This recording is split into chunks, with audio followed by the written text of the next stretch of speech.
자, 오늘 콘서트 시작하겠습니다. 단도직입적으로 오늘의 주제, 그리고 여러분이 오늘 여기에 오신 이유는 이 단어 하나 때문이죠. 콘서트 실제로 제목에 들어있는 단어기도 하고요. 공허감. 물론 여기 오신 분들 다 정도는 다릅니다. 어떤 분은 그냥 좀 찝찝해. 가끔씩 공허감 이런 게 지나가는데 뭐 크진 않고 좀 찝찝해. 이런 정도도 있고요. 어떤 분은 저 지금 공허감이 너무 심각합니다. 인생이 불행한 지경이에요. 이런 분들도 있고요. 아니면 이런 분도 있어요. 나는 뭐 공허감에 대해서 내가 개인적으로 느껴보지는 못했어요. 그런데 어쨌든 하도 여기저기서 들리는 단어다 보니까 도대체 뭔 말인가 관심은 있어요. 이렇게 조금씩 온도는 달라요. 하지만 어쨌든 여러분 이 단어 때문에 오신 거고요. 공허 그러는데 참 추상적인 얘기죠. 저 실체가 무엇이냐. 만약에 그 실체를 여러분이 듣기 위해서 오셨잖아요. 잘 오신 겁니다. 이건 대한민국에서 아니 전 세계에서 우리가 제일 잘하는 일입니다. 왜냐? 우리는 그걸 위해서 만들어진 곳이고 그걸 우리는 코드라고 하거든요. 저희가 이 코드라고 할 때 좀 유식한 말로 뭐라고 하냐면 무의식을 의식화한다고 그래요. 그러니까 무의식이 뭔지 아시죠? 뭔가 내 안에서 일어나고 있는데 전혀 잡을 수 없어. 근데 그걸 의식화한다는 게 뭔지 아세요? 눈에 보이게 해드린다는 거예요. 공허감 그러는데 도대체 저 공허감이라는 게 정확하게 뭐고 우리가 언제 느끼느냐? 제가 묘사를 통해서 좀 의식화를 해드릴게요. 우리가 하루를 삽니다. 아침에 일어났어요. 그리고 뭐 학생은 학교를 갈 거고 직장에는 뭐 일터를 갈 거고 아직 취업이나 이런 거 하시는 분들은 뭐 공부를 하겠죠. 가서 이제 일을 해요. 열심히 하기도 하지만 때로는 뭐 영혼을 빼놓고 잠시 멍 때리기도 하고 중간에 쉬었다가 또 일하다가 그러다가 퇴근 방과 후 아니면 공부할 시간이 끝나고 친구랑 잠깐 만납니다. 그래서 친구랑 가갖고 뭐 카페 같은데 요새 좀 핫하다는 카페 가서 커피 한잔 하고 친구랑 수다 떨고 집으로 오면서 서로 뭐 인스타그램으로 오죠. 너 오늘 참 예뻤어. 좋아요 이런 거 한번 해주고 그 다음 집에 옵니다. 와가지고 좀 힘들지 하루가. 밥 먹으면서 어때요? 또 밥만 먹으면 좀 그렇잖아요. 이렇게 유튜브 틀어놓고 유튜브 보면서 아니면 인스타 이렇게 딱 올리면서 밥 먹고 유튜브 보고 그러다가 이제 밤이 돼요. 피곤해요. 그리고 이제 자려고 딱 눕습니다. 근데 가끔 그런 날 있어요. 문득 나 오늘 하루 뭐 어땠지? 근데 뭐가 쎄합니다. 자, 제가 방금 드린 그런 하루 전형적인 현대인 일상이죠. 근데 어느 날 나 하루 잘 살았나라고 자문했을 때 그때 문득 드는 게 뭐냐면 저겁니다. 무슨 얘기? 뭔가 공허한데 오늘 하루? 이거 뭐지? 평범한 일상이에요. 나름 이것저것 하면서 부산하게 살았어요. 근데 자기 전에 뭐지? 뭔가 좀 비어있는 이 느낌? 뭔가 공허한데? 그죠? 도대체 뭐가 빠진 걸까요? 이게 빠져서입니다.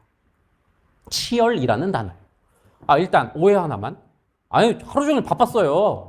저 그렇게 게으르지 않았어요. 방금 제가 묘사해드린 일상도 나름 바쁘게 산 겁니다.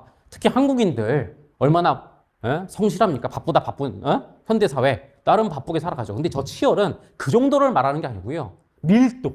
그냥 전체 하루 종일 양적으로 이것저것 했다가 아니라 진짜 하나를 치열하게 또는 다른 단어로 바꿔볼까요? 뭔가 막 전념하고 몰두 그걸 안 했기 때문에 반대 경우를 한번 생각해봐요. 오늘 되게 중요한 건데요. 여러분, 이 관객 여러분의 경험을 한번 떠올려야 됩니다. 과거에 진짜 뭔가 하나에 굉장히 치열하고 전념하고 몰두하고 100% 쏟았던 그런 기억 하나만 떠올려 보세요. 뭐 대표적인 게 가장 우리가 치열하고 전념하고 몰두할 때가 보통 고등학교 학창 시절이죠. 물론 뭐 공부를 항상 열심히 한 건 아니지만 그때 어떤 하루, 일주일 아니면 취업 준비할 때 그리고 치열이니까 또 여러분 오해하시는 거 이게 뭐 그러니까 결국은 엄청 성실하게 일하고 공부하고 살라 그 메시지인가? 그게 아니에요. 놀 때도 치열하게 전념하고 놀 수 있잖아요. 자, 아까 전에 제가 말씀드린 걸로 비교해볼까요? 친구랑 건성건성 얘기하고 그냥 카페 가갖고 서로 핸드폰 보고 오는 게 아니라 진짜 친구한테 몰두해 서로에게 깊이 대화하고 딱 집에 오면 공허하네? 이런 생각 안 들어요. 친구를 만났지만 뭔가 친구한테 집중하지 못하고 아주 밀도 높은 치열한 대화를 하지 못하고 또 치열하다고 해서 토론을 말하는 게 아니에요. 둘에게 서로 몰두해서 깊은 교감을 나누고 집에 온 게 아니라 만져서 카페 예쁘다 사진 찍자 다 봤다 가자 안녕 이랬을 때 공허. 다시 한번 무조건 성실히 일했느냐 열심히 일했나 그 치열이 아니라 노는 것도 심지어 쉬는 것도 여러분 쉬려고 무슨 막 호캉스 간다고 하잖아요. 호캉스 가가지고 그죠? 막 가서도 인스타 찍고 유튜브 보고 그리고 끝나고 나오면 뭔가 공허하잖아요. 제대로 쉰 것 같지 않잖아요. 가서 진짜 아무것도 안 하고 완벽하게 쉬겠어. 이것도 치열한 거예요. 여하튼 그랬던 과거의 기억과 경험을 한번 떠올려 보세요. 그런 날이 있을 거예요. 최근일수록 더 좋아요. 자, 그날 밤에 나 뭔가 공허하네. 이런 생각은 보통 안 들어요. 혹시 들었다면 저는 그렇게 치열했는데도 공허할 때 있거든요. 그건 좀 이따 답이 나오는데 어쨌든 그건 아주 희귀한 케이스고 대부분은 그럴 때 어떻습니까? 인간은 공허함을 안 느껴요. 심지어 그 치열함이 아주 극에 달하잖아요. 엄청난 만족감도 따라와요. 공허감의 반대말, 아주 그 정반대에 있는 극단적 만족감. 뭔가 하루가 꽉 찬 느낌. 아까 공허함이 뭔가 오늘 하루 빈 것 같아. 뭔가 가슴이 허해라면 이거는 그냥 가슴이 뿌듯해. 몸은 힘든데 자기 전에 이렇게 뿌듯하면서 뭔가 꽉 찬 느낌. 자, 이것저것 말씀드렸는데 요약하자면 이렇게 묘사할 수 있어요. 하루하루 나름 살아내고 있어요. 우리는 나름 부산하게 나름 바쁘다고 생각하면 살고 있죠. 그러나 그 어떤 것에도 100% 쏟아붓지 않을 때, 치열하거나 전념하거나 몰두하지 않을 때 그때 뭔가 문득문득 자기 전에 가끔씩 그렇게 드는 그러한 마음, 뭔가 남아도는 것 같은 마음, 뭔가 꽉 차지 않는 것 같은 마음, 그죠? 그런 허한 마음을 공허감이라고 하는 겁니다. 아셨죠? 일단 제가 상황적으로 묘사해드리면서 의식화를 해드렸어요. 이제 더 깊게 들어가 보죠. 무슨 얘기냐? 알겠는데 도대체 뭐가 꽉 차지 않는 걸까요? 또는 공허감과 충만감을 비교했는데요. 공허감이란 건 왜 뭔가 불쾌한 감정이고 충만감은 왜 어때서 만족한 감정일까요? 단어 하나씩 한 글자씩 가볼게요. 일단 공허에서 공, 충만에서 충. 공이 뭐예요? 비어있다예요. 충은 뭐예요? 차있다예요. 도대체 뭐가 찬다는 거냐? 왜 치열하면 차고 안 치열하면 도대체 뭐가 비는 거냐? 이걸 설명드릴게요. 자, 감이라는 글자가 붙었죠? 감은 결국 뭔지 아세요? 우리 마음을 얘기하는 거예요. 직관적으로 이렇게 묘사됩니다. 이게 여러분 마음이에요. 원으로 묘사했죠? 그죠? 꽉 차지 않은 겁니다. 저게 빌공입니다. 저기서 빨간 부분이 뭔가 차 있는 거고요. 저 검은 부분이 비어있는 부분입니다. 아주 간단해요. 공허감을 이렇게 묘사한 겁니다. 그런데 왜 치열하지 않으면 저렇게 비어있을까요? 그럼 저 비어있는 부분은 뭐가 빈 걸까요? 거꾸로 빨간 부분은 뭐가 찬 걸까요? 자, 하루 종일 여러분들은 뭘 했죠? 일하고 친구를 만나기도 하고 이 강연장에 오기도 하고 유튜브를 보기도 하고 밥을 먹기도 했죠? 눈앞에 있던 그 일, 취미, 경험 그런 것들이죠. 그런 것들로 여러분은 마음이 채워지는 겁니다. 치열하게 안 했어요. 회사 가서 멍하고 있었어요. 그럼 일로 가슴이 가득 차지 않는 거죠. 친구를 만났어요. 친구한테 몰두하지 않았어요. 친구와 교감하지 않았어요. 그의 고민과 그의 일상에 대해서 집중하지 않았어요. 그러면 마음속에 다 안 들어온 거죠. 그럴 때 있잖아요. 집에 가면서 걔가 뭐라고 했는데 내가 핸드폰 보느라고 못 들었네? 그러면 그 친구에 대한 것들로 가슴이 차지 않고 비어있는 거죠. 저겁니다. 일단 공을 제가 묘사한 거예요. 그럼 반대는요. 충은 유추되시죠? 꽉 차 있는 겁니다. 왜 꽉 차 있을까요? 우리가 눈앞에 있는 일이나 취미 어떤 경험을 아주 치열하게 했기 때문에 그게 가슴으로 다 끌려온 거죠. 이제 더 깊게 들어가겠습니다. 도대체 공허감은 왜 우리를 찝찝하게 만들까요? 아까 어떤 분은 왜 불행하게 만들까요? 거꾸로 충만감은 왜 우리를 기분 좋게 만들까요? 그 왜, 그것으로 들어가려고 합니다. 정말로 여러분의 무의식, 심연으로 지금부터 들어가려고 해요. 자, 그리고 이걸 위해서 누구나 또 당연하게 쓰는 말 한마디를 의식화해드리겠습니다. 인생을 산다. 자, 제가 앞에 묘사해드린 계속하게 뭡니까? 여러분이 살아가면서 하루하루 살아가내는데 살면서 생기는 감정이 공허감, 충만감이죠. 이걸 제대로 하려면 산다가 뭔지도 정의돼야 돼요. 1번, 맨날 우리가 쓸지 않아요? 잘 살아야지. 나 요새 못 사는 것 같아. 산다가 뭡니까? 너무 날아가는 말이죠. 2번, 저거를 의식화하겠다고, 정의하겠다고? 네, 굉장히 집요하죠. 그죠? 그렇게 파고 들어가야 모든 것들이 명확해지고 그 끝에서 또 어마어마한 것들을 얻을 수 있거든요. 어마어마한 게 나올 겁니다. 지금부터 말씀드릴게요. 이 부분이 오늘 앞부분에서 제일 중요한 부분이니까 지금부터 아주 집중도 도우시지만 좀 더 집중해 주시면 좋을 것 같아요. 인생을 산다가 뭘까요? 이것도 일단 쉽게부터 시작해 보겠습니다. 우리가 만약에 친구한테 물어본다고 해보죠. 야, 너 1년 만에 만났다. 어떻게 살았니? 라고 하면 뭐라고 얘기합니까? 나 있잖아. 1년 동안 연락이 안 되는지 알아? 나 여행하면서 살았어. 와, 부럽다. 여행을 다니면서 살았어. 라고 얘기하죠. 내가 해왔던 어떤 경험들을 얘기합니다. 이렇게 얘기하는 경우 없죠. 너 뭐 살았니? 나 소화하고 호흡하고 순환하고 배설했다. 그죠? 물론 당연히 그것도 그 생존이라고 하죠. 근데 보통 고등동물인 인간이 살아있다고 할 때는 그런 생존을 의미하는 게 아니라 어떤 경험을 했다는 겁니다. 자, 그럼 더 깊게 들어가 보죠. 경험을 한다는 게 뭐예요?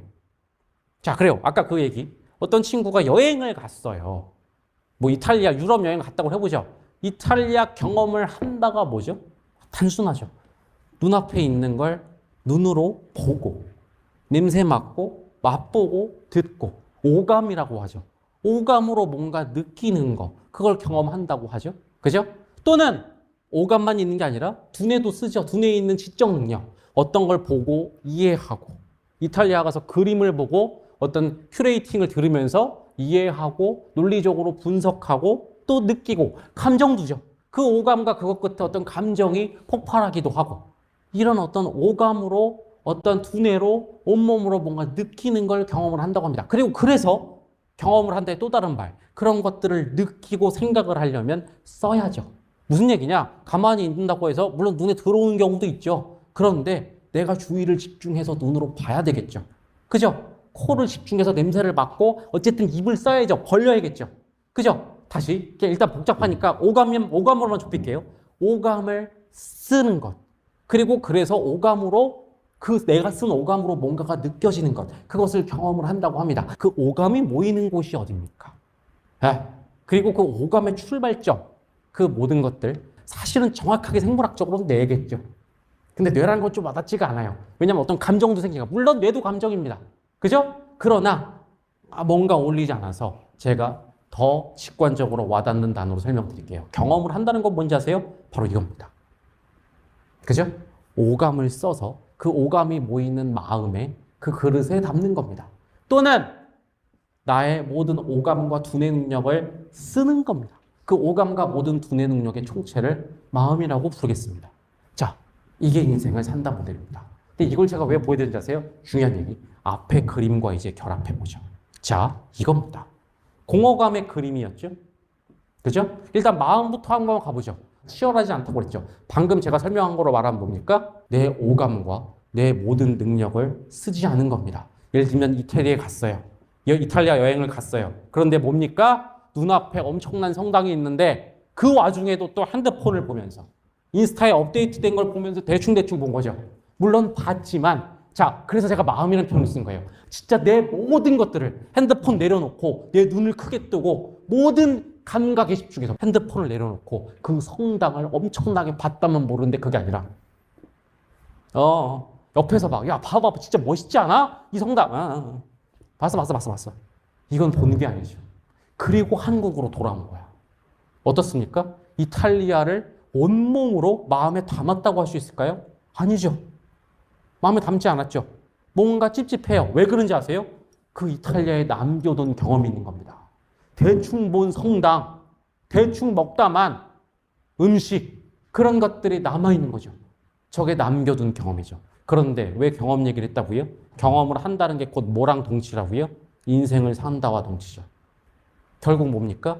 인생을 낭비하게 된 거죠. 그럴 때 실제로 있죠? 여러분들 무슨 드라마나 영화를 봐요. 요새 어떻습니까? 집에서 드라마 볼 때 온전히 드라마에 몰입해서 보는 경우 있습니까? 치열하게 전념하게 몰두해서 마음을 다한 경우 있어요? 대부분 핸드폰 보면서 보죠. 그래서 어때요? 나 뭐 본지 모르겠다요. 드라마 다시 봐야지, 두 번 보고, 세 번 보고. 일단 다시 본다는 것 자체가 굉장히 시간 낭비죠. 그럼 다시 못 갈 때도 있어요. 그럼 그 인생을 내가 어떤 이유로 두 번 다시 여행을 못 가는 거예요. 두 번 다시. 그래서 안타까울 때가 있죠. 뭐 그런 말 있잖아요. 항상 드라마나 영화 보면 내가 그때 왜 눈앞에 있는 친구랑 몰두해서 얘기하지 않았지? 친구가 다음날 사고로 죽어버린 거야. 안타까운 마음도 있지만 뭐였어요? 그때 친구가 눈물 글썽이면서 나한테 했던 말이 무엇이지? 다시 돌아갈 수 없는 경우도 있어요. 다시 이탈리아로 갈 수 없는 경우도 있어요. 그럼 뭔지 아세요? 그 경험은 영원히 내 마음속에 못 들어오고 하지 못하고 거기에 남겨있는 거예요. 그건 어떻게 회복할 수가 없어요. 시간 낭비가 아니라 경험 낭비도 있는 거예요. 그 이유는 뭐라고요? 여러분이 온 마음을 다해 내 모든 오감과 능력을 다해서 그죠?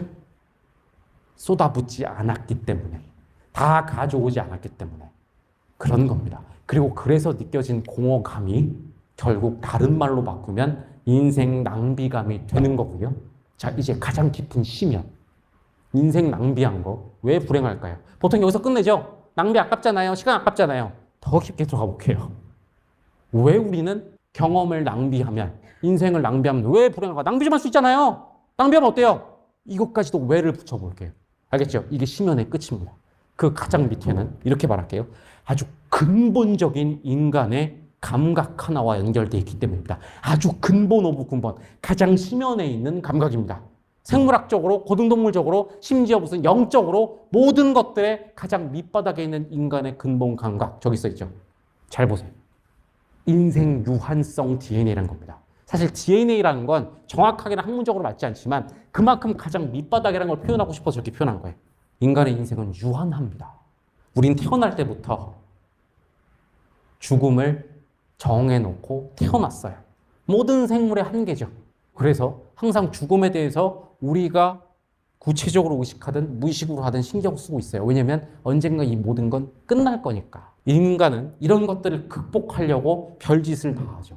생물학적인 것도 말씀드릴까요? 그래서 종족 번식이라는 걸 하는 거죠. 왜? 나는 죽지만 내 유전자를 가진 나의 복제물이 살아있다면 어떻게 보면 생물학적 의미의 영생일 수 있는 거죠. 그래서 번식이라는 게 기본적으로 인간의 욕망이라고 하는 거죠. 또는 영적으로 승화되기도 합니다. 종교적인 거, 영생을 얘기하는 종교들이 있죠. 이번 현생이 끝이 아니야. 다음 생이 있고 다음 생이 있어. 심지어 영원한 생이 있어. 너도 신처럼 될 수 있어. 신의 옆에 앉을 수 있어. 그러면서 뭡니까? 유한한 인생을 이렇게 늘리려고. 그러니까 번식이나 이런 영생이란 건 유한한 인생을 늘리려는 시도인 거죠. 자, 그런데 이 시도 말고 다른 시도가 있어요. 만약 이 시도가 무의미하다고 생각되고 딱 정말로 정해진 인생만 있다고 했을 때 할 수 있는 가장 큰 시도는 뭡니까? 이 인생을 맥스로 사는 거죠. 100만 원이 있어요. 늘리고 싶겠죠. 근데 못 늘리고 정말 딱 100만 원이 한계라고 했을 때 여러분이 할 수 있는 최고. 그죠? 100만 원을 정말 1원도 낭비 안 하고 다 쓰고 싶어져. 낭비란 말 또 나왔죠. 그죠? 누가 1,000원, 만 원을 막 뺏어가거나 썼는데 가성비 이상한 걸 투자해서 낭비하면 너무 아깝다고 하죠. 인생으로 해보자고요. 그죠? 낭비되면 아까운 거죠. 이게 바로 인간의 유연성 DNA인 거예요. 다시 공허감이 들었어요. 왜 불쾌한지 아세요? 심연으로 내려가 보면 그건 인생을 낭비한 겁니다. 공허감이 느껴졌다는 건 경험을 다 가져오는 것이고 경험을 가지 않았다는 건 인생은 경험단이니까 결국 인생을 낭비했다는 거고 인생을 낭비했다는 건 저 밑바닥에 있는 인간의 DNA 내 인생은 유한하고 정말 하나도 낭비하면 안 되는데 낭비했구나 까지 이어지는 거예요. 자, 이 장대한 스토리가 뭔지 아세요? 여러분이 드는 그 공허감 있잖아요. 그게 찝찝한 이유인 거예요. 어떤 분이 불행에 몸부림치고 있어요. 불행에 몸부림치는 이유예요. 난 아직 못 느꼈지만 그냥 관심 있어서 온 이유예요. 그 이유인 거예요. 가장 밑바닥에는 이 감각이 있는 겁니다. 알겠죠? 그리고 이렇게 근원에 있는 감각, 이 감각이면 이것은 인생 전체에 지속적인 영향을 미치게 됩니다. 잘 와닿지 않으시죠? 이것도 제가 그림으로 묘사해드리죠. 이 그림을 보세요. 제가 인생 낭비라고 했을 때 어떤 분은 찝찝해요. 어떤 분은 되게 불행해요. 어떤 분은 그냥 관심 정도예요. 이것도 왜 다른지도 제가 지금도 해석해 드릴게요. 사실 인생은 경험 단위라고 했는데요. 아직 여러분이 그거를 오늘 처음 들으신 얘기고 시간 단위 익숙하니까 저기 있는 동그라미들을 그냥 이렇게 말해볼게요. 하루 일단 볼게요. 첫날 월요일이라고 해볼게요. 일터에 가서 모든 일에 치열하지 않아서 다 가져오지 않았어요. 그죠? 남겨둔 일, 남겨둔 경험, 낭비된 인생이죠. 화요일 날 아침에 운동하러 갔어요. 근데 운동하면서 핸드폰 보느라고 운동을 제대로 한 것도 아니고 핸드폰을 제대로 한 것도 아니야. 남겨둔 운동, 남겨둔 인생. 수요일 날 친구 만났는데 친구에 집중하지 않았어. 목요일 날 무슨 영어회화 학원 갔는데 학원에 제대로 치열하게 하지 않았어. 전부 다 남겨둔 인생. 월화수목 이렇게 쌓여가죠. 이 얘기를 들었을 때 어떤 기분이 드세요? 와, 월화수목 저렇게 지내면 토요일 일요일 날 진짜 인생 너무 낭비했다 생각 들 것 같은데요? 라고 느끼시는 분이 있는 반면에 별로 와닿지 않는데 월요일 화요일 정도는 자, 이게 중요한 겁니다. 아까 제가 근본에는 인간의 유한성 DNA가 있다고 했죠. 그죠? 그래서 공허감이라는 건 되게 근원적인 어떤 공포감일 수 있는데 이게 사람마다 감도가 다르다고 해야 될까요? 아까 제가 100만 원 비유로 할까요? 1원 정도는 그죠? 어떤 분들은 1원도 안 되는 사람이 있고 한 50만 원쯤 날라가야 아깝네. 이런 사람도 있죠. 부자라서가 아니라 100만 원으로 정해졌다고 해도 이거는 지금까지 키워온 어떤 가치관의 축적, 경험의 축적 때문에 삶아 달라요. 전 공허라는 단어 때문에 지금 너무 불행했고 몸부림치고 있어요. 어떤 분인지 아세요? 아까워하는 단위가 짧은 분인 겁니다. 하루만 낭비해도 찝찝한 분이에요. 이런 분들은 매일 밤 공허감이 찾아와요. 매일 밤이 아니고 심지어 매 순간일 수도 있어요. 친구랑 만나고 집에 가는 딱 2시간 만났는데 그때 뭔가 공허했는데 오늘 쓴 말로 바꿔볼까요? 뭔가 나 인생 낭비한 것 같은데 이런 사람들은 아주 단위가 짧은 거죠. 반면에 그냥 적당히 찝찝한 사람들은 단위가 큰 거예요. 한 하루, 이틀, 아니 한 일주일 정도 치열하게 안 지내서 낭비해도 뭐 그러다가 문득 일주일에 한 번? 아니 심지어 저 동그라미가 한 달이라고 해보죠. 한 달에 한 번? 이런 분들은 살짝 찝찝한 채로만 남아있지만 뭐 그런 대로 살아가고 있죠. 제일 큰 사람도 있어요. 저 동그라미가 10년이라고 해보죠. 10년 동안 그렇게 뭐 치열하게 안 지내도 문제의식이 아까 제가 말했죠. 그냥 관심 정도만 있지 별로 공허감에 대해서 한 번도 못 느낀 분들은 저 단위가 엄청 큰 거예요. 10년, 20년, 심지어 한 40년쯤 지나요. 나이 드신 분들 중에 그런 분들 있죠. 내가 지금 70이야. 적당하게 나름 부산스럽게 살았는데 지금 와서 보니까 참 내 인생 공허하네. 그런 분들은 단위가 큰 거죠. 자, 그래서 제가 오히려 역설적인 얘기 드릴게요. 하루만 공허해도 뭔가 불행하다고, 일주일만 공허해도 불행하다고 몸부림치는 분들 있죠. 지금 현 상황은 괴롭겠지만 그런 분들이 차라리 오히려 나아요. 아니, 둔감한 사람, 자, 다시 둔감한 사람은 뭐라고요? 30년 동안 그냥 놔뒀다가 나이가 들어서 돌아봤어요. 내가 정말로 남겨두고 온 경험들이 너무 많네. 30년 동안 그게 누적되잖아요. 그 공허를 방치했잖아요. 그리고 3, 40년 만에 돌아온 거대한 불행감. 그걸 뭐라고 하는지 아세요? 인간의 가장 큰 최대 불행감 중에 하나인 바로 이거죠. 후회와 미련이죠. 방치된 공허의 대복수입니다.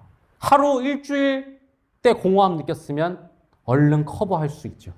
근데 이미 지나버린 3, 40년이 지났어요. 아까 제가 비유적으로 말한 70세 노인이라고 해볼게요. 어떻게 할 겁니까? 인생을 되돌릴 수 있습니까? 인생의 유한성과 함께 또 다른 인간의 한계는 뭡니까? 우리가 유한성에 그렇게 몸부림치는 이유 중에 하나 뭡니까? 되돌아갈 수 없어요. 다시 태어날 수 없어요. 끝난 겁니다. 그럼 그 남은 인생 동안 얼마나 과거를 보면서 계속 후회와 미련, 이건 정말 지옥 같은 고통이죠. 그래서 다시 차라리 이 감도가 낮은 하루만 공허해도 아깝다고 느끼는 사람, 그 사람은 빨리빨리 메꿀 수가 있는 거죠. 그리고 왜 우리가 수많은 철학적 문제 중에 공허감을 이 시대의 주제로 잡았는지 아세요? 이걸 밑바닥까지 파보니까, 이걸 의식화하고 그 실체를 파보니까 가장 밑바닥에는 인간의 DNA랑 연결되는, 그래서 가장 큰 공포감과 연결되고 가장 근원 감각이라는 건 인생으로 확대되기 때문에 이걸 놔두면 안 된다는 생각에 이렇게 공허감을 주제로 정한 거예요. 그리고 여러분이 여기 오신 거예요. 어떻게 해결하면 될까요? 이미 아까 나왔었죠. 여러분이 공허한 이유는 뭐라고요? 아주 간단하게 말하면 뭔가에 치열하지 않아서입니다. 놀 때도 치열하게, 일할 때도 치열하게 써야 되는데 그 어느 거에도 치열하지 않아서 뭐 어떨 때는 50%, 어떨 때는 8, 90% 정도만 100% 하지 않아서죠. 이렇게 단순하게 하지 말고 저 충만감에 대해서도 아주 우리의 심연, 무의식을 파헤쳐 들어가 보죠. 똑같은 저 원리로 인생을 산다라는 정의를 가지고 해보죠. 충만감, 이 그림이었죠. 자, 뒤에서부터 가보죠. 이번엔 어떻습니까? 마음이 가득 차 있습니다. 마음이 왜 가득 차 있을까요? 내 온 오감과 능력을 총동원해서 눈앞에 있는 것들 끌어왔던 거죠. 눈앞에 있는 게 뭡니까? 바로 어떤 경험을 한 거죠. 경험은 풀로. 이제 아까와 반대죠. 이탈리아에 갔어요. 정말 이탈리아를 풀로 다 경험한 겁니다. 눈앞에 친구랑 대화를 해요. 그 친구의 고민, 그 친구의 가치관, 그 친구의 모든 것을 풀로 다 경험한 거예요. 알겠습니까? 이건 거꾸로 말하면 뭘 의미합니까? 경험을 풀로 한다는 건 인생을 풀로 살았다는 거죠. 왜 여러분들이 저렇게 치열을 극단으로 했던 그 과거의 어느 날, 예를 들어 볼까요?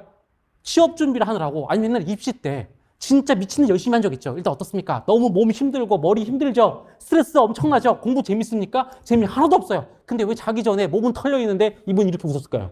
그때 있잖아요. 심지어 시험에 떨어졌을 때도 있었어요. 맞잖아요. 그렇게 1년 동안 미친 듯이 공부했는데 떨어진 적도 있어. 떨어진 그날은 되게 슬프죠. 아니, 한 일주일, 한 달 슬프죠. 근데 다 지나서 몇 년 지나서 딱 보잖아요. 왜 그때만 생각하면 기분이 좋을까요? 그것도 뭔지 아세요? 아까 말씀드린 거꾸로죠, 이제. 다시 인생 유한성 DNA랑 이번엔 공포가 아니라 만족감으로 연결이 돼버리는 거죠.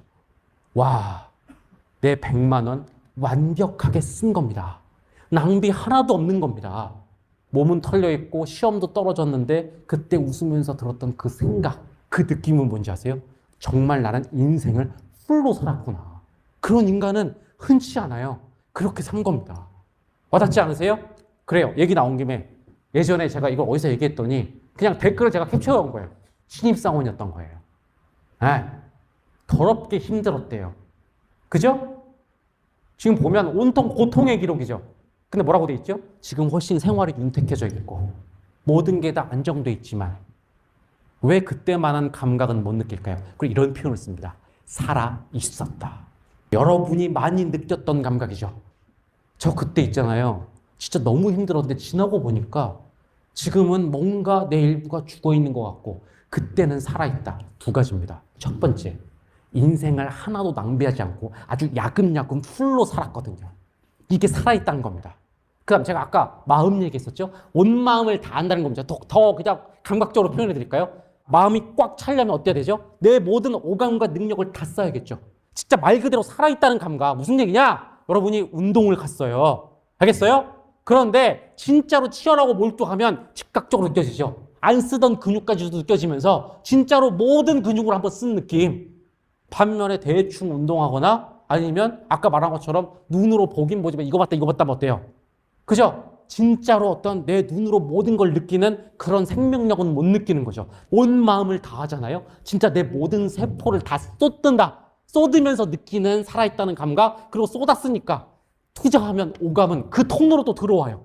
그러면서 뭔가 이 내 세포가 살아있는 감각. 하지만 궁극으로 뭡니까? 그래서 마음이 꽉 찼다는 건 뭐예요? 눈앞에 있는 경험을 하나도 안 빼놓고 왔던 감각. 다시 논리적 이성적으로는 눈앞에 있는 경험을 하나도 낭비하지 않았다라는 살아있다는 감각. 몸으로는 뭡니까? 그걸 하기 위해서 온 마음을 다하고 온 마음을 느꼈을 때 살아있는 그 감각. 이것도 겹쳐지면서 무슨 말이 튀어나오는 거예요? 살아있었다라는 거예요. 거꾸로 지금은 윤택하죠. 왜 그런데 그때만한 감각이 없을까요? 훨씬 더 잘 살고 있겠죠. 신입사원이 아니니까 일도 편하겠죠. 부장쯤 되셨겠죠. 근데 왜 치열하지 않으니까요. 100% 마음을 다하지 않으니까요. 내 몸의 감각 중에 항상 일부는 죽어 있는 거고 집으로 가면서 자기 전에 왜 이렇게 공허하지? 일터에 남겨둔 제대로 쉬지도 않고 제대로 일하지도 않고 남겨둔 경험, 남겨둔 인생이 나의 밑바닥에 있는 인생 유한성 DNA를 자극하는 거죠. 우리가 이 살아있다는 감각을 인생 전체로 확대할 수 있으면요. 아까 공허라는 감각이 방치돼서 인생 전체로 확대되면 어마어마한 후회와 미련의 인생으로 최악의 시나리오 끝내버리죠. 하지만 반대에 있는 우리가 지나가듯 한 번 느꼈던 과거에 하루 느꼈던 한순간 느꼈던 그 살아있던 감각을 반대로 공허가 인생 전체에 퍼지듯이 이 근본 감각을 전체에 퍼뜨릴 수 있다면 어떤 삶이 될까요? 반대로 이 그림을 생각해 보세요. 매일 살아있는 감각을 느낀다고 생각해 보세요. 매일 쏟아붓고 또 다시 어떻게 이렇게 힘들게 삽니까? 아니요. 일이라고만 하지 않았어요. 일하고 공부는 그냥 여러분이 치열한 와닿는 비유라서 그렇지 여러분 쉬는 것도 쏟아붓고 쉬어야 된다고요. 완전히 내려놓는 거 있죠. 모든 세포로 비어있음을 느끼는 거 있죠. 그것도 치열한 거예요. 그것도 휴식에 몰두하는 거예요. 특히 현대인들은 그놈의 멀티태스킹, 그놈의 핸드폰 때문에 한 번도 몰두한 경험 없죠? 만약 진짜로 매일매일 몰두해서 온몸의 세포로 살아있음을 느끼고 휴식도 정말 충만하게 해서 정말 아까운 휴식, 내가 저기 호텔에 남겨놓은, 호캉스 때 남겨놓은 어떤 뭔가 찝찝한 휴식이 없이 매일매일 꽉 차게 일하고 놀고 쉬고 그러면서 살아있다는 감각. 내 오감과 세포가 살아있다는 감각, 무엇보다 가장 중요한 거. 이 유한한 인생을 하나도 낭비하지 있다는 감각. 그래서 마지막에 인생 죽을 때 아까 그 70세 노인처럼 나 어떡하니 이제 내 인생은 후회가 미련났다가 아니라 죽을 때 비석에 이렇게 써 있는 거예요. 여기 인생을 풀로 산 사람 잠들다. 끝내주지 않아요? 제 인생 목표 중에 하나예요. 모든 인간에게 공평하게 해준 선물을 완벽하게 하나도 낭비 없이 신의 뜻대로 다 풀로 이용한 한 사람이 여기 잠들어 있다. 이것은 이렇게 말할게요. 좀 감히 이렇게 표현하고 싶어요. 이것은 최고치의 인간입니다. 제가 왜 공허감, 충만감을 밑바닥까지 팠느냐? 바로 이것 때문이에요. 밑바닥까지 파고 내려갔더니 이것은 아주 인간의 근본 감각과 맞닿아 있습니다. 그리고 맞닿아 있는 근본 감각은 인생 전체로 확대되게 돼 있어요. 내가 신경을 안 쓰더라도. 그런데 공허감을 그냥 방치하면 너무 안 좋은 시나리오로 빠질 거고요. 우울한 얘기가 아니라 거꾸로 그걸 역이용해서 공허감에 반대에 있는, 여러분이 지나가듯이 느껴봤던, 특히 여기 오신 분들은 제가 말하는 충만감의 그 만족감이 뭔지 한번 경험해 보셨을 거예요. 공허감에 찝찝하고 불행한 만큼 반대의 감각도 느꼈다면 그 만족감이 뭔지 경험하셨을 거예요. 그걸 인생 전체로 확대할 수 있다면 이런 인간은 없는 겁니다. 친구를 만나요. 카페에 갔어요. 카페가 목적이에요. 그러면 그 카페의 모든 것을 흡수하려고 이거 귀 막고 친구가 잠깐 얘기 좀 하지 말아봐. 그죠? 그 카페의 어떤 향, 디자인, 인테리어, 눈앞에 음료, 모든 것을 하나도 빠짐없이 다 섭취했다고 해봐요. 그리고 끝나고 나서 친구랑 대화를 해요. 그 친구의 가치관, 고민, 그 모든 것들을 얘기했다고 해봐요. 집으로 왔어요. 당연히 에너지가 빠졌겠죠. 근데 쉬는 것도 뭐 핸드폰 내려놓고 완전히 집에 불 꺼놓고 명상하듯이 완전히 온 마음과 머리와 몸을 비어있음으로 꽉 채웠다고 해봐요.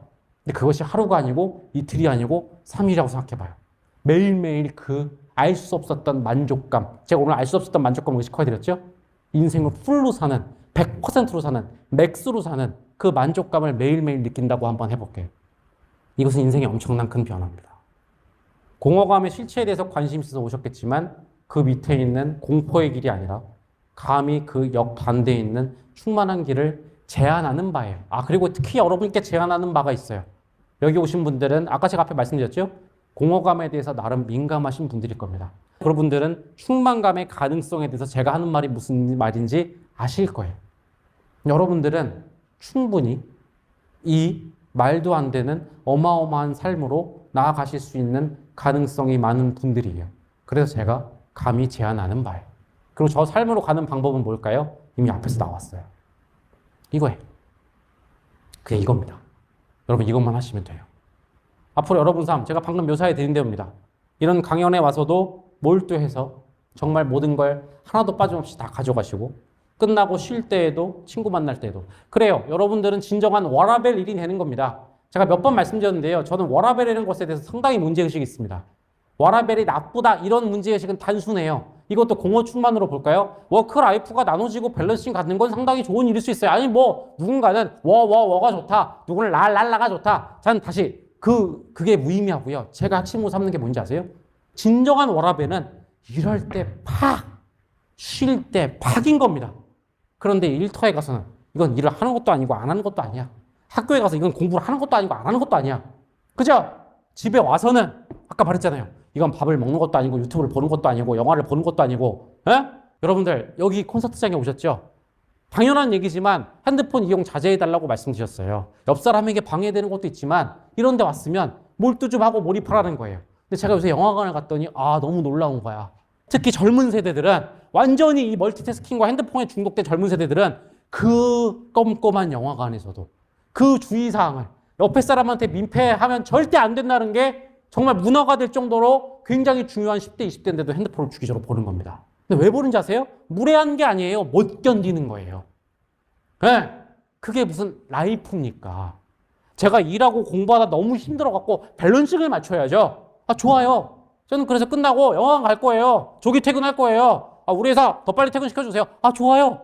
갔으면 영화를 봐야죠. 그렇다고 막상 일이나 공부를 열심히 하느냐. 다시 열심, 성실해라는 말이 아닌 거 아시죠? 그죠? 진짜로 모든 걸 쏟아부어가지고 그 스트레스와 그것까지도 진짜 다 완전히 경험하고 하느냐. 그것도 아니에요. 여러분은 반대가 될 거예요. 진정한 워라밸이 되실 거예요. 어떻게 해요? 일하거나 공부할 때는 진짜 확실하게. 그죠? 그리고 끝나고 쉴 때나 놀 때는 또 확실하게. 이게 치열 충만한 라이프입니다. 그러면서 뭡니까? 매일매일 만족한 웃음, 매일매일 살아있다는 감각. 옆에서 보잖아요. 이런 사람들의 특징이 뭔지 아세요? 정말 생기가 넘쳐납니다. 제가 오늘 계속할 얘기인데요. 여러분 제가 생각하는 최고치의 인간상은 누군지 아세요? 청춘? 아니요, 아이들입니다. 걔네 보면 항상 어떠해요? 다 쏟아붓죠. 나이가 들어서 가장 아쉬운 게 뭔지 아세요? 뭔가 생각이 많아지고, 그죠? 뭔가 힘을 빼요. 그래서 뭔가에 몰두하게 쏟아붓지 않죠. 아이와 청춘들을 보세요. 매일매일 생명력이 넘쳐나 있잖아요. 아니면 저를 보세요. 제가 강연 때 말씀드렸죠. 시작할 때 오늘. 컨디션 진짜 안 좋아요. 이 눈빛을 보세요. 약간 미친놈 같지 않아요? 왜 그런지 아세요? 저는 지금 다 쏟아붓고 있거든요. 진짜.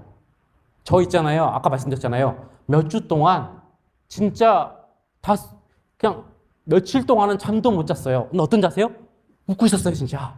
여러분 봤으면 미친놈이에요. 눈빛 살아있어요. 완전 몸이. 여러분 생각하세요. 며칠을 못 잔 거야. 제가 이거 준비하면서 쓴 메모가 나중에 오늘 아침에 해봤어요. 그냥 메모장에 쓴 컴퓨터 메모가 17,000줄이에요. 쓴 메모가 17,000줄을 그냥 쓴 거예요. 그리고 이 종이로, 연필로 그냥 볼펜으로 쓴 거 있죠. 그게 A4 용지로 한 70장인 거예요. 얼마나 팔이 아팠겠습니까? 그리고 그걸 위해서 얼마나 머리가 진짜 터질 것 같았습니까? 근데 어떤지 아세요? 눈이 완전. 이분이 이렇게 미소 짓는. 다시 그걸 생각해 보세요. 여러분도 있었다니까요. 과거에 아까 제가 다시 떠오려고 했던 그 충만감의 순간에 여러분이 매일매일 그렇게 살아갈 거예요. 어떻게? 치열하면요. 100% 쏟아붓고 100% 느끼고 오늘 끝나잖아요. 집에 가서 진짜 쉴 거예요. 막 떨려요.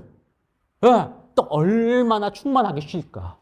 아니면 술 한 잔에 모든 어떤 내 감각을 다 맡겨서 이 술을 즐겨서 마음속에 있던 마지막 스트레스를 밀어내겠다. 아니면 음악을 들으러 가겠죠. 그래요. 여러분 음악도 그래 본 적이 별로 없죠. 요즘은 어떤 세대입니까? 그냥 핸드폰을 듣고 다니면서 다니는 세대죠.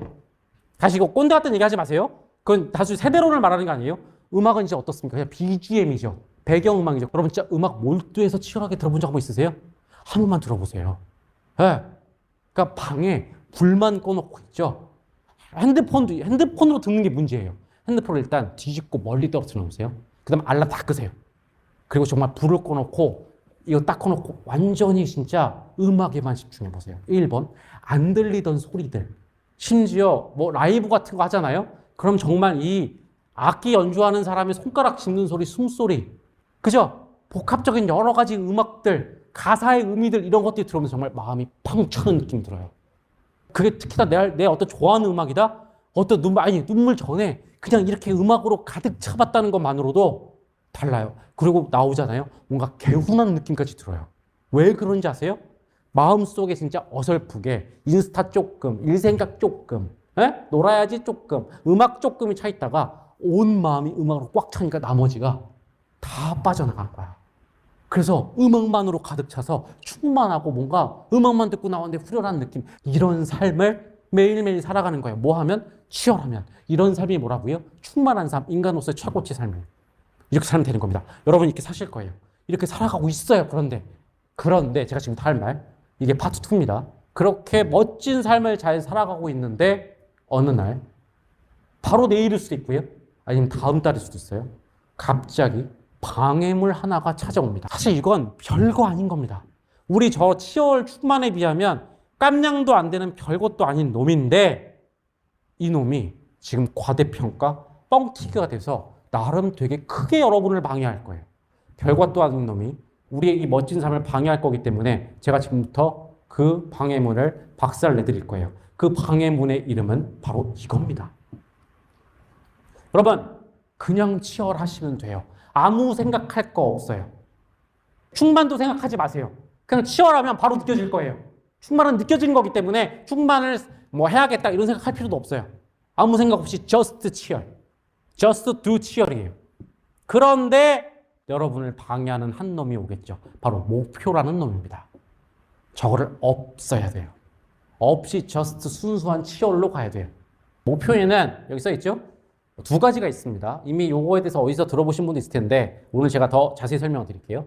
외적 동기라는 게 있고요. 내적 동기라는 게 있어요. 행위 자체를 위한 어떤 동기, 그게 내적 동기고요. 외적 동기는 행위랑 좀 떨어져 있는 그 동기입니다. 어떤 꼬마애가 게임을 하고 있어요. 근데 어른이 가서 너는 그 게임을 하는 목표가 뭐니? 라고 물어봤다고 해보죠. 그럼 뭐라고 얘기하겠어요? 무슨 목표가 있어요? 그냥 재밌어서 하는 것이. 자, 이 말 속에 사실 모든 게 다 들어있습니다. 그죠?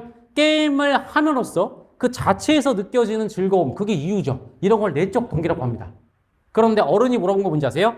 게임을 해서 도대체 그게 나중에 그 게임과 동떨어진 어떤 것에 영향을 미치냐. 예를 들면 프로게이머가 될 거니? 바로 이런 거죠.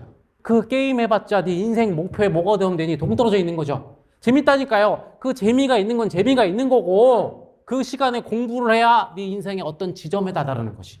흔히 말하는 몰입의 즐거움이라고 하죠. 그래서 1번, 몰입은 그 행동에서 바로 느껴지는 거예요.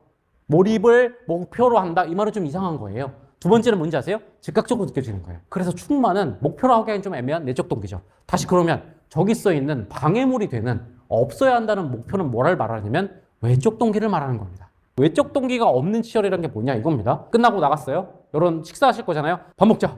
아주 그냥 집중해서 핸드폰 꺼놓고 밥에 몰두해서 밥에 전념해서 내 온 마음을 다해서 밥 먹자. 이러면 되는 거예요. 그런데 목표가 이씨 움직이는 외적 동기란 뭐냐면 잠깐 밥을 먹는 목표부터 생각해야지. 열심히 웨이트하면서 몸을 키우고 있어. 3개월 후에 어마어마한 근육량이 많은 몸짱이 될 거니까 오늘 밥에 단백질을 먹어야겠어. 그리고 그래서 열심히 먹겠어. 아, 이 목표를 생각하니까 열심히 먹겠구나. 이런 겁니다. 자, 들으시니까 어때요? 오히려 다짜고짜 집중해서 먹어야지. 이거보다 방금 제가 말한 게 더 일반적이라고 느껴지지 않으세요? 목표가 있고 그 목표 때문에 치열함. 사실 여러분이 어렸을 때부터 계속 들어왔던 말이잖아요. 뭔지 아세요? 공부를 하기 전에 목표부터 생각해봐. 엄마 나 공부하기 싫어. 게임하고 싶어. 게임 있어 재밌는데. 아니 이 목표를 한번 생각해보면 불타오를 거야. 어? 서울대라는 목표를 생각해봐. 엄마 아빠랑 주말에 운전하고 가자. 여기가 서울대야. 이 정문에 손을 대보렴. 사진을 찍으렴. 사진을 붙여놓으렴. 어떠니? 눈앞에 사진이 있지. 목표가 가시화됐지. 그놈의 목표가 가시화. 어떠니? 불타오르지. 목표가 있어야 치열하다. 우리가 알았던 거잖아요. 근데 벌써 지금 제 얘기 속에 답이 있죠. 여러분 그거 많이 해봤죠? 많이 해봤잖아요. 불타오르던가요? 그 외적 동기는 충격적이게도 치열하는데 거의 도움이 되지 않습니다. 이것은 저의 의견이 아니고요. 여러분이 좋아하시는 그 과학, 인문과학, 심지어는 최근에 뇌과학까지도 학자들이 결론을 낸 거예요. 모두가 알고 있던 그게 반대인 거예요. 외적 동기는 실제로 여러분을 치열하게 만들지 못합니다. 하버드 대학교에 테레사 아마빌레 이 교수를 필두로 수많은 사람들이 외적 동기의 무용론을 주장했고 외적 동기가 우리한테 작용을 안 하는 이유 여러분 잘못이 아니에요. 원래 작동이 안 되게 돼 있어요. 첫 번째는 뭔지 아세요? 저기 써 있는 3-4가지 이유인데요. 시간 간격이 너무 큽니다. 여러분들이 서울대, 연고대 정문을 붙여놓고 왜 불타지 않았느냐? 난 지금 고1이거든요. 서울 연고대에 가는 건 뭐예요? 3년 후거든요. 3년 후를 위해서 오늘을 희생한다고요? 여러분들 여름에 수영장 가서 꿀리면 좀 그렇잖아요. 멋진 몸매면 좋잖아요. 그죠? 언제부터 운동해야 되는지 아세요? 언제부터 초코 케이크 먹으면 안 되는지 아세요? 곧 있으면 크리스마스죠? 여러분들 쫄쫄 굶어야 돼요. 언제를 위해서? 여름을 위해서. 여름을 위해서는 오늘부터예요. 또 오늘 하실 거예요? 크리스마스 때 정말 너무나 맛있어 보이는 딸기 케이크 눈앞에 있어요. 6개월 후의 미래를 위해서 오늘 치열하게 굶어야겠다. 그거 안 돼요. 여러분을 비하는 게 아니라 저도 마찬가지고요. 모든 인간 메커니즘. 우리 시험 공부 언제 시작했어요? 전날. 회사 다니는 분들은 어떠세요? 프로젝트 마감일이 있어요. 그럼 정말 그렇게 되나요? 2달 전부터 내가 아주 여유롭게 딱 계획을 세워서. 계획은 언제나 그럴듯하죠. 하지만 언제나 우리는 전날 밤을 새게 됩니다. 왜? 시간이 멀면 와닿지가 않는 거예요. 외적 동기들은 행위에서 멀리 떨어져 있다고 그랬죠. 외적 동기가 별로인 이유는 시간 간격이 너무 길다는 거예요. 두 번째는 보상 관계인데요. 이게 무슨 말이냐? 자꾸 공부를 한번 비교해 볼게요. 어머님들, 아버님들 이럴 때 있어요. 아, 얘가 목표가 없어서 열심히 안 하는 것 같아. 이번에 목표를 줘보자. 서울대, 연고대 이런 건 와닿지도 않은 것 같아. 네. 그러니까 뭘 해볼까? 이번에 내가 시험 잘 보면 핸드폰을 바꿔줄게. 진짜 하기 싫어 죽겠는데 핸드폰을 위해서 합니다. 그죠? 그 다음 시험 때 똑같이 핸드폰을 준다고 할까요? 그리고 제일 중요한 게 뭐냐면 너무 이를 악물고 하기 싫은 걸 했기 때문에 뭘 바란지 아세요? 더 큰 보상을 바랍니다. 50을 하잖아요? 50짜리 보상을 주고요. 70짜리를 원하면 70짜리 보상을 주고요. 90을 하려면 90짜리 보상을 주고 계속 올려야 돼요. 근데 이 보상이란 게 계속 올라갈 수가 있어요? 나중에 애한테 람보르기니 사줘야 돼요. 그러니까 이거는 한계가 와요. 알겠죠? 그리고 더 충격적인 거, 저기 역효과라고 써있죠? 외적 동기가 오히려 역효과가 될 때가 있어요. 무슨 얘기냐? 그게 스트레스를 주죠. 네. 결과가 잘 나와야 한다. 저 목표를 이루지 못하면 난 어쩌지? 자꾸 시험 때 얘기해서 죄송합니다. 모든 사람의 공통점이기 때문에. 아니면 직장인들은 시험이라고 생각하지 말고 취업준비생들은 취업이라고 생각하고 직장인들은 프로젝트 마감이라고 생각해 보세요. 그죠? 아니면 상사가 자꾸 목표로 다그칠 때 그냥 안 그래도 열심히 하고 있었어. 몰입에 빠져서 잘하고 있었는데 상사가 오더니 김대리 내일이야. 내일까지 해야 돼. 심지어 반드시 이번 프로젝트 우리가 수주해야 돼. 수학 문제 열심히 풀고 있었어. 아주 가끔이지만 막 몰입돼 갖고 너무 즐거운데 시험이 내일 모레야. 엄마가 쓱 문 열더니 기억하지? 내일 모레다. 너 이번에 못하면 엄마 너만 미워할 거고 이번에 잘하면 핸드폰 줄 거야. 네 깨진 핸드폰을 봐봐. 응. 근데 엄마 이게 아이폰으로 바뀐다고 신형으로. 그럼 어떻게 되세요? 오히려 그때부터 잠깐 나 몇 종 남았니? 우리 김대리도 얼마 남았지? 얼마 남았지? 하면서 오히려 지금에 집중을 못해요. 응. 계속 시험 때 그런 경험 있죠. 맨 진짜 얼마 남았지? 얼마 남았지? 얼마 남았지? 그럼 지금에 오히려 집중 못하는 역효과. 목표가 여러분을 치열하게 만드는 게 아니라 목표가 여러분을 방해하게 만드는 거야. 방해를 안 하고 참는 친구들이 가끔 있어요. 진짜 목표가 있는데 그 목표를 위해서 이를 악물고 너무 지금 하기도 싫고 압박이 오지만 그걸 악물고 하는 경우가 있어요. 그때 생기는 게 뭔지 아세요? 번아웃이라고 하는 거예요. 번아웃을 제가 우리식으로 번역해 드릴게요. 병든 치열입니다. 치열하긴 해. 가끔 무슨 말이냐면 외적 동기는 안 먹혀요. 그냥 안 먹히게 몸을 버려놔야 되는데 하도 목표가 있으면 치열하다. 목표가 있으면 치열하다. 이거에 세뇌된 나머지 목표에 있으니까 거꾸로 그거로 자기 세뇌시킨 거야. 치열해야지. 그게 훌륭한 인간이니까. 그리고 진짜로 목표의 압박감을 다 온몸으로 받아내면서 떨어지면 어떡하지? 왜냐면 그래도 할 거야. 옆에서 어떻다고 하죠? 생기가 아니라 아까 제가 말한 생명력이 아니라 도끼가 뿜어져 나오죠. 그게 병든 치열이에요. 그리고 번아웃이 오는 게 그거예요. 여러분 아까 제가 막 치열하자 충만하자 했을 때 절대 일하자 노동하자 아니라고 그랬어요. 놀 때도 치열하자고 그랬는데 그때 그 생각하신 분 있죠. 저러다 번아웃 오면 어떡해. 그죠? 내가 정말로 그 순간순간을 만족하면서 즐기면서 뭔가 주체적으로 이 인생을 만끽할 만끽. 충만의 다른 이유는 만끽이에요. 내가 이 인생을 다 만끽해야지. 맥주 한 잔을 먹더라도 만끽해야지. 내가 공부를 하더라도 이걸 다 만끽해야지. 이건 굉장히 뭔가 긍정적인 자세죠. 이건 번아웃 안 와요. 몸이 힘든 거는 번아웃이 아니잖아요. 번아웃은 스트레스가 극도화된 상태예요. 반면에 이 병든 치열은 뭔지 아세요? 끌려가는 느낌이죠. 너무 하기 싫지만 해야 한다. 오늘 딸기 케이크를 먹지 말아야 한다. 난 김대리로서 정말 일에 충실해야 되고 내일까지 이걸 해야 한다. 저 있잖아요. 아까 말씀드렸죠. 이번 강연 준비 때문에 며칠 밤 새면서 몸은 힘들었지만 너무 웃고 있었어요. 혼자서 정말 무아지경으로 이 어떤 치열과 충만의 세계에 수많은 논문과 책을 찾아보면서 너무 즐거웠는데 계속 저한테 스트레스 준 유일한 하나가 뭔지 아세요? 12월 20일까지 완성시켜. PT를 하는데 만드는데 어떻게 되는지 아세요? 막 손이 떨리는 거야. 시간 보면서. 근데 어떻게 만들어내야 되니까. 그래서 일을 하면 안 걸었거든요. 그 다시 떠올랐죠. 제가 이걸 쓰고 있더라고요. 역효과를. 딱 저 부분이었어요. 그래서 어떤 마음으로 했는지 아세요? 웃긴 거? 몰라. PT 완성 안 하고 갈 거야, 그냥. 뭐 여기 온 사람 뭐 어쩌라고. 언제 봤다고. 파트 1으로 훌륭하잖아. 안 해? 웃긴 문제 아세요? 그랬더니 완성했어. 내가 예상한 시간보다, 목표한 시간보다 더 빨리. 외적 동기는 오히려 방해만 되고 역효과만 되고 그걸 이겨내잖아요. 그럼 번아웃이 오고 병든 치열이 오는 거예요. 이쯤에서 제가 진심 어린 말 한마디만 하고 넘어갈게요. 제가 자꾸 학창시절 입시 얘기하시죠? 저희를 오래 보신 분들은 알겠지만 저희 라이프 코드는 스터디 코드부터 시작을 했어요. 진심으로 제가 드릴 말씀이 뭐냐면 외적 동기 누구보다 인터넷에 많이 노출된 게 스터디 코드예요.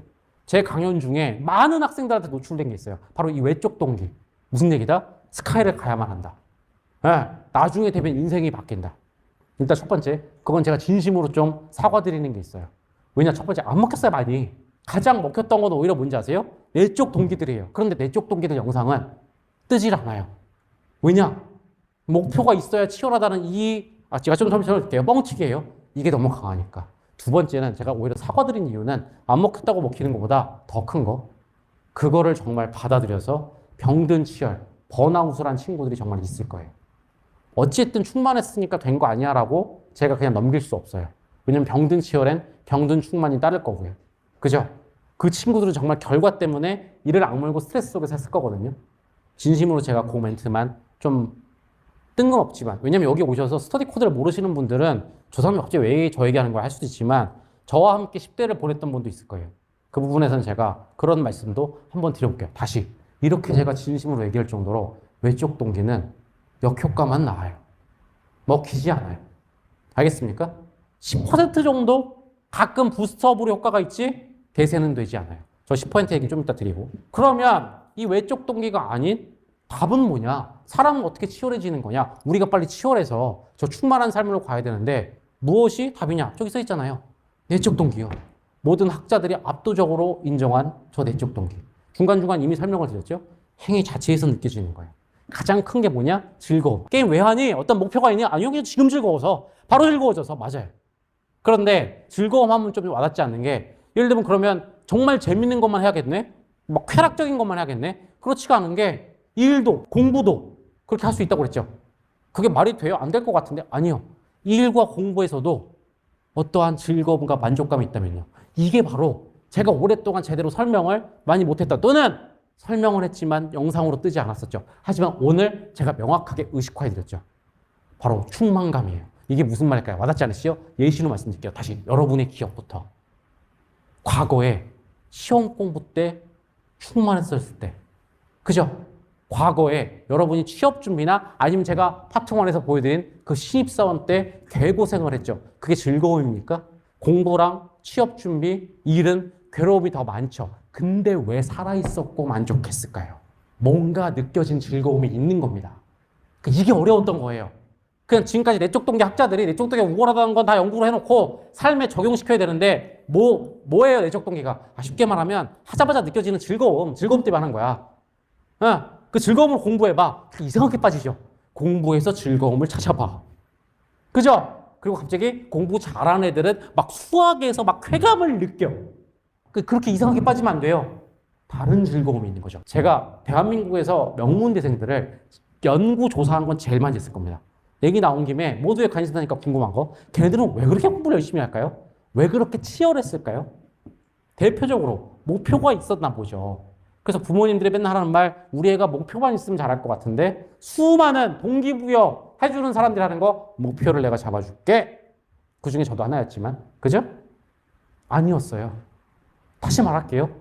그 어린 10대 애들이 서울연고대가 뭔지 알고 목표가 됩니까? 사실 서울연고대가 목표고 3년도 아니죠. 서울연고대는 과정이죠. 그걸 통해서 그 다음에 펼쳐지는 성인의 인생인데 서울연고대 다음에 펼쳐지는 성인의 인생을 그 어린 10대 애들이 어떻게 상상합니까? 상상했다고 해보죠. 그 10몇 년 후의 일 때문에 오늘을 3개월, 4개월 후에 다이어트를 위해서도 오늘을 못 참는 게 당연한 인간의 본성인데 10몇 년을 위해서 오늘을 참는다고요? 그게 서울연고대생이라고요? 이게 신화가 돼서 그렇죠. 그게 서울연고대생이죠. 대단히 성숙한 인간이죠. 아니라고요. 그냥 애들이라고요. 그냥 애기들이에요. 근데 왜 걔네들은 치열했는지 아세요? 걔네가 한 인터뷰를 요약해드릴게요. 이렇게 말씀드릴게요. 왜 이렇게 열심히 했니? 대충 하고 집에 가면 뭔가 찝찝하더라고요. 그냥 꽉 열심히 하잖아요? 뭔가 후련하고 좋았어요. 그날 공부 안 하잖아요. 뭔가 좀 후회가 돼요. 약간 좀 미련이 남아요. 공부 쫙 하면 좋아요. 이게 다예요. 그날 꽉 해서 후회가 없다. 그날 좀 대충 해서 뭔가 약간 미련이 남는다. 이 기준이에요. 자, 오늘 제가 말한 걸로 싹 의식해 드릴까요? 공허감에 그냥 예민한 애들인 거야. 하루 단위가 작은 애들인 거야. 그런 애들이 공부를 잘하는 거예요. 치열하게 하는 거예요. 반면에 아무리 목표가 있어도 안 하는 친구들 뭔지 아세요? 이틀, 3일, 일주일, 고1, 고2쯤 날려도 별로 아깝지 않은 애들. 고3 말쯤 돼야.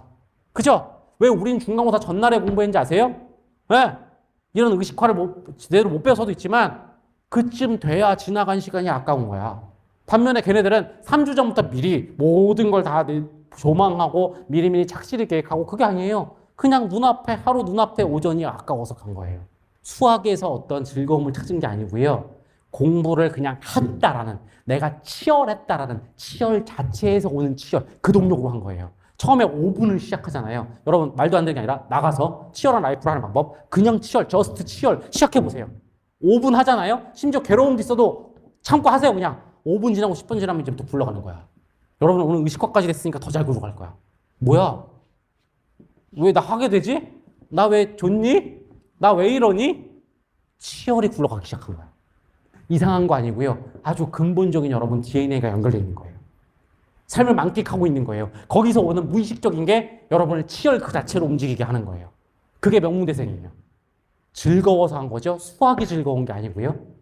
에? 미래의 스카이라는 멋진 목표를 위해서 한 게 아니고요. 뭘 위해서 거다 오늘 말로 해볼게요.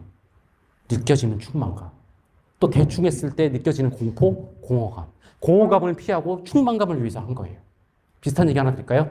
김연아 선수 있죠. 유명한 밈이 있어요. 기자가 물었어요. 도대체 무슨 생각으로 이렇게 힘든 운동을 하십니까? 김연아 너무 힘들게 운동을 하시죠? 맨날 울고 막, 그죠? 그때 유명한 밈이 탄생했죠. 뭔 생각을 해? 그냥 하는 거지. 이제 좀 해석이 되지 않으세요? 물론 그 유명인의 말은 항상 진위와 다르게 좀 왜곡되거나 그런 게 있는데 그게 밈으로 퍼진 거. 사람들이 뭔가 거기서 감지하긴 한 거야. 왜? 우리가 김연아처럼 하드워커면 어떤 엄청난 목표로 치열할 것 같잖아. 베이징 올림픽에서 금메달을 딴다. 그러니까 오늘 훈련을 견딘다. 이런 느낌이 될 것 같잖아요. 우린 모든 위인들을 우리도 모르게 그 프레임에 가둬놓고 자꾸 그런 식으로 바라보고 있었어. 근데 김연아가 한 방을 날린 거죠. 뭔 생각을 해? 거기서 뭔 생각이 뭘까요? 올림픽 금메달 목표고 이걸 의미하는 거죠. 목표 없이. 그냥 하는 거지 뭐. 실제로 김연아가 올라갈 때 뭐였겠어요? 그냥 타지 뭐. 그녀는 그 순간에 그냥 몰입해서 탔을 거예요. 그렇기 때문에 그 정도로 퍼포먼스가 나오는 거죠. 훈련 때 다리가 다치고 허리가 아프고 매일 하기 싫은데 왜 했을까요? 안 하면 찝찝하니까. 요령 피우면 되잖아요. 요령 피울 날도 있었을 거예요. 김연아도. 집에 갈 때 찝찝하니까. 자, 오늘 우리말도 해볼까요? 뭔가 공허한데? 왜 공허하지? 왜 마음이 허하지? 그녀는 훈련의 경험을 거기다 두고 온 거죠. 왜? 온 마음과 온 몸을 다해서. 이번엔 몸이겠죠. 그죠? 온 몸을 다해서 치열하게 그 훈련의 경험을 다 끌고 오지 않았습니까? 남겨둔 훈련은 뭐죠? 낭비한 인생인 거죠. 내 하루는 돌아오지 않죠. 이 하루는 끝난 거죠. 김연아도 하루당 일주일에 예민했던 사람이겠죠. 반면에 어떤 동력이었을까? 반대로 가보죠. 훈련을 열심히 했어. 그냥 너무 아프고 눈물까지 났어. 막 스트레스 나고 막 미칠 것 같고 엄마도 너무 보기 싫어. 근데 뭔가 집에 갔는데 왜 뿌듯하지? 심지어 스트레스마저도. 엄마라가 미운 거마저도 가슴에 가득 찬 거예요. 좌우지간 우자지간 나는 오늘 하루는 그 모든 것을 다 경험하고 그 모든 것을 만끽하며 우리말로 해볼게요. 100% 살았다가 되는 거예요. 이게 힘들어도 견딜 수 있는 원리예요. 힘든 거 하나 없이 즐겁기만 하면 더 잘 견디겠죠. 그 얘기 좀 이따 할게요. 이게 조심스러운 게 제가 이따가 마지막에 하려는 게 여러분들 이거 오해하면 안 돼요. 제가 그래서 자꾸 즐거움이 아니고 만족감이라고 한 거예요. 무조건 재밌는 것만 하면 되겠네요. 인생은 재밌는 것만 하고 할 수 없다는 거 아시잖아요. 맞잖아요. 지금도 여기 이렇게 앉아 계시지만 제일 재밌게 있으면 어떻게 옆으로 누우세요. 앞에 다리 올리세요. 그냥 서서 스트레칭도 하고 뭐 오징어 질겅질겅 씹으면서 하시면 되잖아요. 근데 못하는 거 많잖아요. 근데 그 괴로움마저도 견딜 수 있는 가장 안정적 즐거움, 가장 근본적 만족감은 뭐라고요? 저 충만감이라고요. 알겠습니까? 저게 내적 동기인 거고 여러분이 이 충만감을 아셨잖아요. 치열 자체를 위해서 치열하세요. 목표가 있어야지 나는 치열할 수 있다 이 생각하지 마세요. 이게 진리고 이게 학자들이 말한 거고 오늘 제가 충만감까지 의식해서 여러분께 와닿게 말씀드린 거예요. 이건 변한 적이 없어요. 그 인간의 기본 메커니즘이니까 정설이에요 거의. 그런데 제가 아까 중간중간 설명드렸죠. 왜 이 얘기보다 목표가 있어야 치열하다. 우리 애가 목표가 없어서 왜 우리는 거기에 빠져 있을까요? 이 목표란 놈은 진짜 별거 아니고 한 번도 인정받은 적 없는 외적 동기인데 그래봤자 10%예요. 또 10% 정도 이해할게요. 가끔 부스터, 가끔 그냥 나 이걸 하면 뭐가 좋더라. 이 정도. 또는 제가 치열을 그냥 하라 했더니 여러분 이런 생각할 수 있어요? 치열을 하려고 해도 뭐 대상이 있어야 되잖아요. 그죠? 그때 목표 정도. 무슨 김연아도 올림픽 나가야지 이 정도였던 방향성? 근데 그건 그냥 몇십 %라고 생각 안 해도 돼요. 여러분 왜 나가시잖아요. 배가 고프죠. 밥 먹을 거잖아요. 그 정도 목표면 된 거예요. 회사 다니시잖아요. 일을 주어지죠. 이미 목표는 누가 줘요. 취업 준비생이세요? 취업할 거잖아요. 그 정도지 그걸 심각하게 생각할 필요 없어요. 그게 다예요. 10%인데 왜 갑자기 우리는 90%라고 이렇게 프레임이 잡혀졌을까요? 심지어 김연아마저도 그런 프레임으로 바라볼까요? 바로 그것은 변종이 하나 출현했기 때문이에요. 이 외적 동기, 지가 외적 동기인데 외적 동기의 단점을 뛰어넘는 것처럼 보이는 변종이 하나 탄생했어요. 그게 뭔지 아세요? 바로 돈, 부. 정확하게는 고성장 시대의 부라는 놈이 변종으로 출현합니다. 그리고 우리는 거기에 꽤 오래 몇십 년 동안 노출이 돼 있었기 때문에 그러면서 저 진실, 내적 동기란 진실이 50년 동안에도 계속 나왔고 수많은 학자들이 얘기했는데도 불구하고 저 진실이 살짝씩 왜곡이라고 안 할게요. 뻥튀기 되기 시작했다는 겁니다. 돈의 역사를 설명드리면 여러분들 고성장 시대였어요.